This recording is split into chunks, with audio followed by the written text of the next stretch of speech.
Damas y caballeros, bienvenidos al Museo Internacional de Finas Artes. Hoy es la apertura del nuevo pabellón construido para hospedar 3 pinturas antiguas recientemente descubiertas. Cada cuadro, cada pintura mide 12 metros de largo y 6 metros de alto. Junto llenan 3 paredes en esta nueva exhibición para una presentación en La Redonda. Hoy ustedes tomarán el primer tour de estos cuadros impresionantes. Tendremos el privilegio de una narración por el curador del museo, quien será nuestro guía. Se les pide que por favor silencien sus teléfonos para que no haya interrupciones de la narración. Aún mejor, se pide que guarden los celulares, siendo que no se permite fotografías. Uno debe usar la imaginación espiritual para poder captar la visión presentada en estas pinturas majestuosas. Es que síganme, vamos a entrar, mucho cuidado porque está oscuro. Y tenemos en la primer pared, tenemos la primer pintura, el primer cuadro pintado por Isayahu, 700 años antes de Cristo. Se intitula este cuadro El Bebé.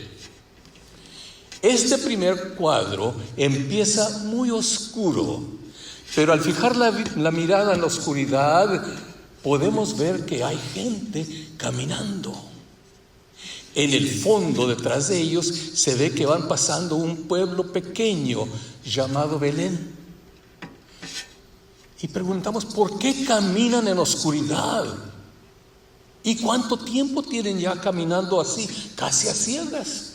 Le preguntamos al guía. Dice, es que el Kabod, la luz de Dios, la gloria de Dios, se fue y abandonó a Israel.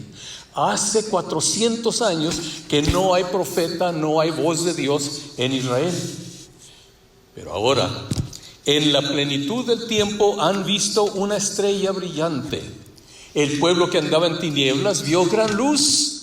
A los que moraban en tierra de sombra de muerte, luz resplandeció sobre ellos. A una pareja pobre, un niño les ha nacido, un hijo se les ha dado. No está en una cuna, sino en un pesebre, un alimentador de animales esculpido de la piedra caliza que se usa para darle agua o pasto a los animales. ¿Y por qué en Belén?, preguntamos. Dice, es que en Belén estaba la torre de Migdal Edar, donde preparaban los corderos para los sacrificios en el templo. Los pañales eran mantos especiales aprobados por los sacerdotes del templo y se usaban para envolver y sujetar a los corderos sin mancha y perfectos para ser sacrificados. Se ponían los corderos en un pesebre para protegerlos, que no se fueran a lastimar antes de ser llevados los 8 kilómetros a Jerusalén. Miren, ahora podemos ver a ese bebé envuelto en uno de esos pañales, durmiendo en uno de esos pesebres. Después, nos dice el guía, van a llegar magos del oriente con regalos para el bebé. Van a traer incienso, que es un polvo de hierbas aromáticas, madera y aceites esenciales. Un aroma de adoración, porque este bebé es Dios. Este bebé se llamará Admirable, Consejero, Dios Fuerte, Padre Eterno, Príncipe de Paz. Le trajeron oro también porque es rey, este bebé pobre.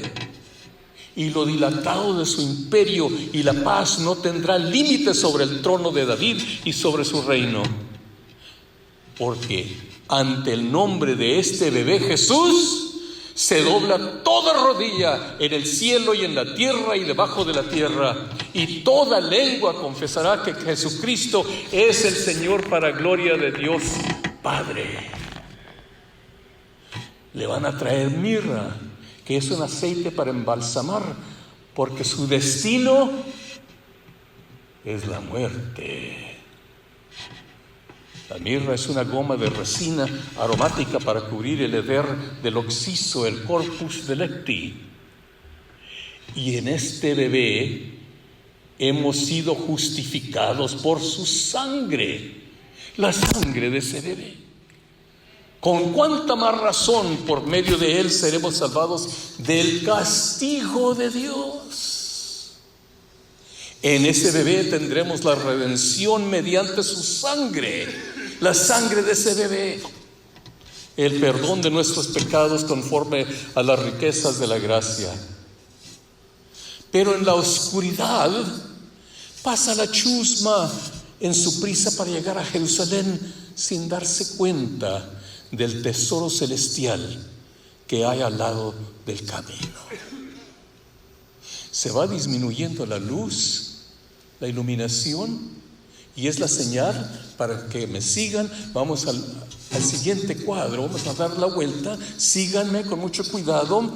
Este siguiente cuadro se llama En el jardín y fue pintado por una colaboración de 4 pintores: Mattheyahu, Petros, Lucas y Yohanan.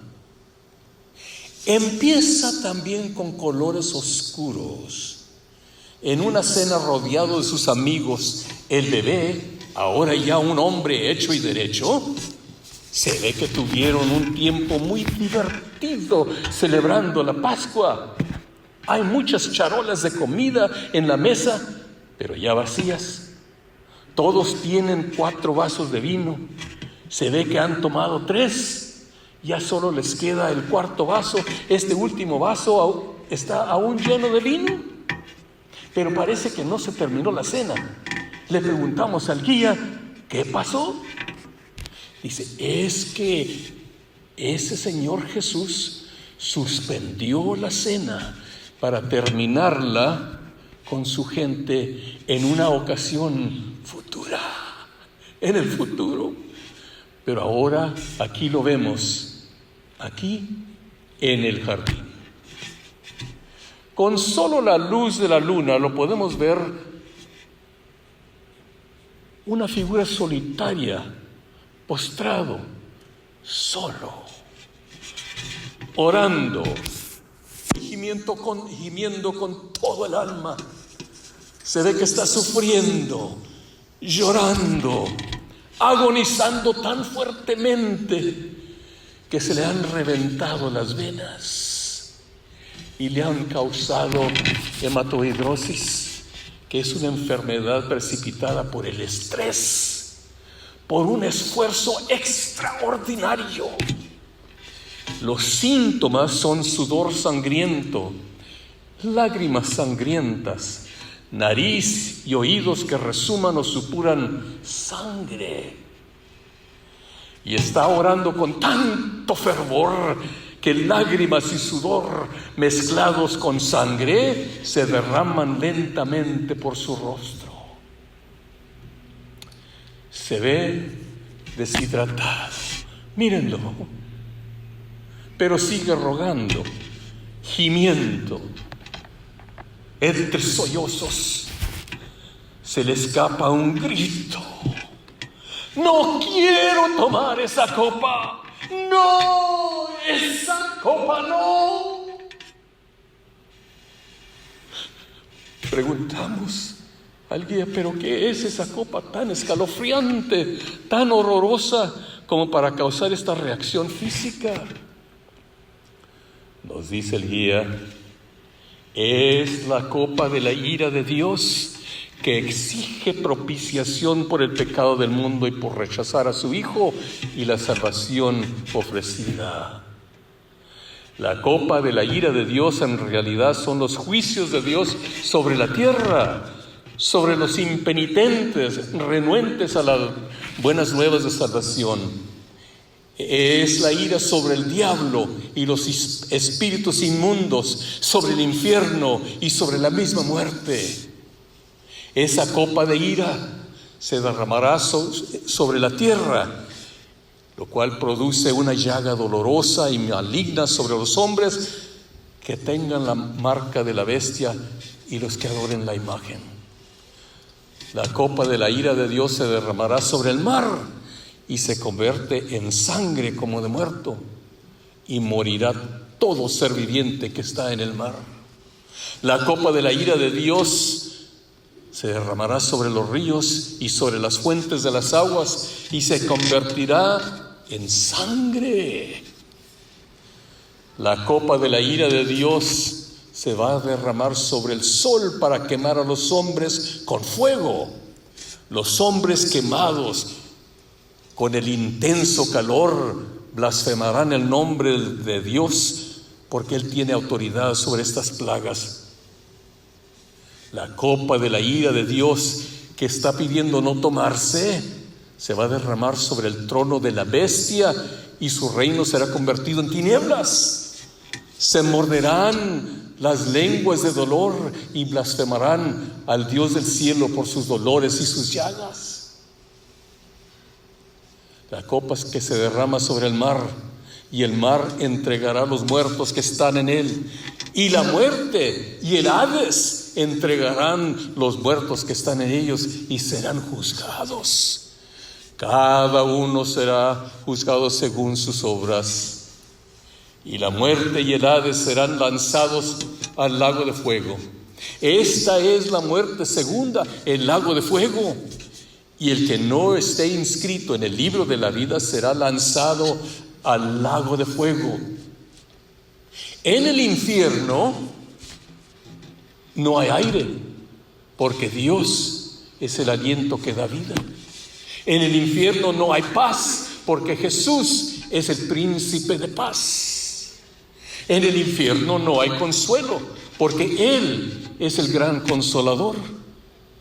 En el infierno no hay amor, porque Dios es amor. El infierno es una completa oscuridad, porque Jesús es la luz. El infierno es la eterna y completa ausencia de la presencia de Dios, que causará el grito: Dios mío, ¿por qué me has desamparado? Pero ahora lo vemos y lo oímos que grita: no quiero.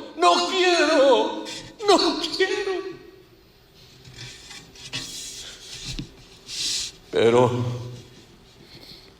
no mi voluntad, sino la tuya.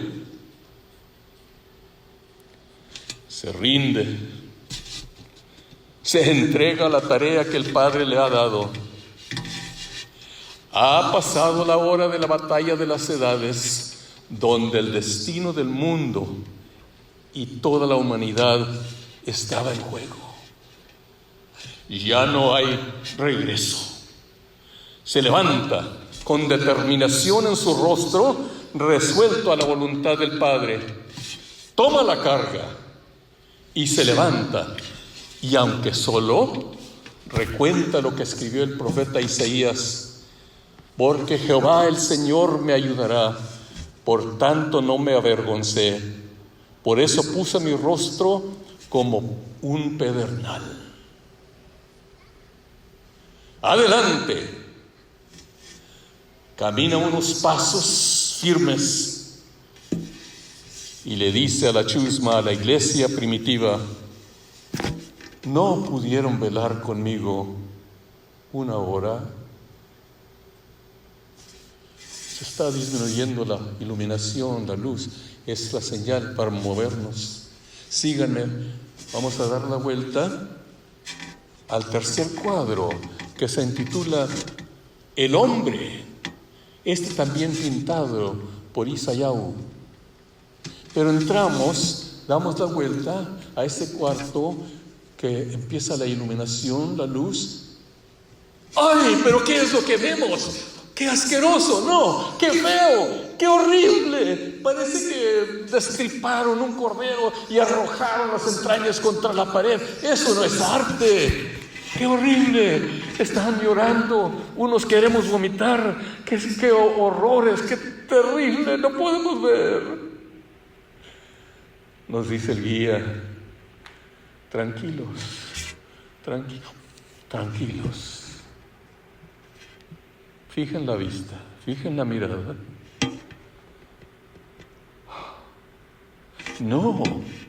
No es carne molida, cruda, sangrienta. No, es un hombre. Pero ¿cómo? Sí, es un hombre golpeado. Tiene una corona de espinas que derrama la sangre sobre su rostro, sucio de haber tenido que arrastrarse por el polvo de las calles de Jerusalén hasta llegar al monte de la calavera. Ahora lo vemos allí, el bebé en el jardín, ahora en la cruz, clavado a una cruz. No hay hermosura en él, ni esplendor, nada que nos atraiga. No se puede apreciar. Se ve como un varón de dolores que ha experimentado sufrimiento. Se ve menospreciado y mal estimado. Se ve que en su cuerpo lleva todas las enfermedades y que ha sufrido dolores, ha sido azotado, herido y afligido por Dios, herido como un rebelde. Vemos al pie del cuadro una inscripción: molido y castigado por nuestros pecados. Tiene llagas ese hombre que no sanan, pero traerán sanidad al mundo, porque por sus llagas somos sanados. Se ve un hombre abandonado, porque todos se han descarriado como ovejas, cada cual se apartó por su camino. Se ve un hombre cargado, porque Jehová cargó en él el pecado de todos nosotros. Se ve angustiado y afligido, pero no abrió su boca.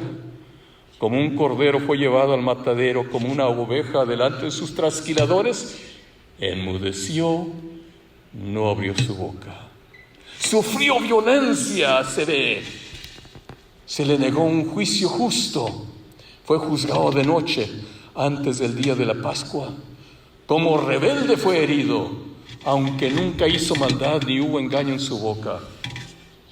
Se tomó la copa de la ira de Dios, que pagó el pecado por nuestra redención y nos ha hecho dignos de participar en la Santa Cena. Terminamos con el tercer cuadro y vamos a salir. Estamos en el lobby, pero antes de que cada quien se vaya para donde va a ir, vamos a leer. Hay una inscripción en la pared aquí en el lobby que quiero leer.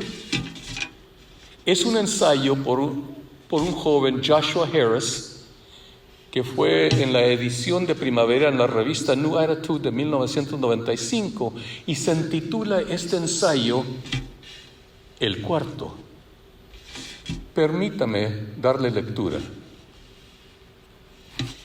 En ese espacio entre el despertar y el sueño, me encontré en un cuarto indistinguible, salvo por una pared cubierta de ficheros con tarjetas pequeñas, tal como en las bibliotecas, en orden por título, autor o materia, en orden alfabética.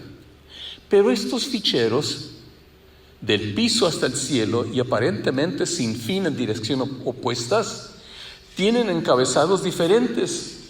Al acercarme a la pared de ficheros, el primero que me llamó la atención leía: chicas que me han gustado. Lo abrí y empecé a barajar las tarjetas. Rápidamente cerré al realizar que reconciliaba los nombres escritos en cada tarjeta. Luego, sin que nadie me dijera, supe exactamente dónde estaba. Este cuarto sin vida, con sus pequeños ficheros, Era un crudo sistema catalogando mi vida. Aquí estaban escritos mis hechos de cada momento, grande o pequeño, con todo detalle que mi memoria nunca pudiera emparejar. Un sentido de maravilla y curiosidad, junto con horror, me agitó cuando empecé a abrir ficheros al azar y a explorar sus contenidos. Algunas tarjetas me dieron gozo y memorias deleitosas. Otras, un sentir de vergüenza y remordimiento tan intenso que giré para ver sobre mi hombro por si alguien me estaba viendo. Una tarjeta titulada Amigos justo estaba al lado de otra marcada Amigos que he traicionado. Los encabezados oscilaban de lo rutinario a lo sobrecogedor. Uno decía, libros que he leído, mentiras que he contado, consuelos que he dado, chistes que me hicieron reír, algunos divertísimos por su exactitud, lo que le he gritado a mis hermanos, otros no suscitaron risa, lo que hice en mi ira, lo que he balbuceado entre dientes contra mis padres. No dejé de sorprenderme por sus contenidos. A menudo hubo más tarjetas de lo que yo esperaba, a veces menos de lo esperado. Me sentí abrumado por el volumen de la vida que he experimentado. ¿Sería posible llenar cada una de estas miles o aún millones de tarjetas con el tiempo de mis años? Pero cada tarjeta afirmaba esta verdad, cada una escrita con mi letra, cada una protestada con mi firma. Cuando saqué la tarjeta titulada Programas de televisión que he visto, reconocí que cada tarjeta se ampliaba para retener todo lo contenido. Las tarjetas estaban empacadas apretadamente y aún así, después de 2 o 3 metros, no pude llegar a la orilla del fichero. Lo cerré, avergonzado, no tanto por la calidad de los programas, pero el tiempo que representaban. Cuando llegué al fichero marcado Pensamientos lascivos, sentí escalofríos por todo el cuerpo. Abrí el fichero, pero solo 1 pulgada, sin querer ver la cantidad de las tarjetas, y saqué una. Me estremecí al ver lo detallado del contenido. Me sentí enfermo en pensar que tal momento se había grabado. Un arranque de cólera casi animal me sobrevino. Un solo pensamiento dominaba mi mente. Nadie jamás ha de ver estas tarjetas. Nadie jamás ha de ver este cuarto. Las tengo que destruir. Con un descabellado frenesí le di un estirón al cajón conteniendo las tarjetas. El tamaño no importaba. Tenía que vaciarlas y quemarlas. Pero cuando empecé a golpear el cajón contra el piso, no pude desalojar ni una sola tarjeta. Con desesperación jalé una tarjeta solo para darme cuenta que estaba tan fuerte como de hierro cuando intenté romperla. Derrotado y sin remedio, la regresé a su lugar. Con la frente contra la pared, me salió un largo suspiro de autoestima. Pero de pronto lo vi, un encabezado con los que he compartido el Evangelio. La manilla era más brillante que las demás, más nueva, casi no usada. Le di un estirón a la manilla y me cayó en las manos una cajita, no más de 3 pulgadas en longitud. Pude contar las tarjetas con los dedos de una mano. Y luego llegaron las lágrimas. Empecé a llorar. Sollozos tan profundos que dolían se iniciaron en mi vientre y me traspasaron con un estremecer. Caí de rodillas y lloré. Lloré de vergüenza, una vergüenza abrumadora por todo. Las filas de archiveros arremolinaban en ojos llenos de lágrimas. Nadie debe de ver este cuarto. Debo cerrarlo con llave y perder la misma. Pero luego, al hacer a un lado las lágrimas, lo vi. No, por Dios, Él, no, aquí, no, ay, cualquier otro, pero Jesús, no. Vi inútilmente mientras empezó a abrir los ficheros y a leer las tarjetas. No aguanté ver su reacción. En esos momentos, cuando pude obligarme a ver su rostro, vi una tristeza más profunda que la mía. Al parecer, intuitivamente escogió las cajas peores. Pero tuvo que leer cada una. Finalmente volteó y me vio desde el otro lado del cuarto. Me vio con piedad en sus ojos. Pero fue una mirada de piedad que no me hizo enojar. Bajé la cabeza, cubrí mi rostro con mis manos y empecé a llorar una vez más. Caminó hacia mí y me rodeó con su brazo. Pudiera haber dicho tantas, pero tantas cosas. Mas aún no dijo ni una sola palabra. Solo lloró conmigo. Luego se levantó y se regresó a la pared de ficheros. Empezando en una orilla del cuarto, sacó un cajón y una por una comenzó a firmar su nombre en cada tarjeta. ¡No! Grité al correr hacia él. Lo único que podía decir era ¡no! Mientras jalé para quitarle la tarjeta. Su nombre no debe estar en estas tarjetas, pero ahí estaba, escrito en un rojo tan rico, tan oscuro, tan vivo. El nombre de Jesús cubría el mío. Estaba escrito con su sangre. Suavemente me quitó la tarjeta. Sonrió una sonrisa triste y comenzó a firmar las tarjetas. Nunca comprenderé cómo es que lo hizo tan rápidamente. Pero al instante parece que lo oí cerrar el último fichero y regresó a mi lado.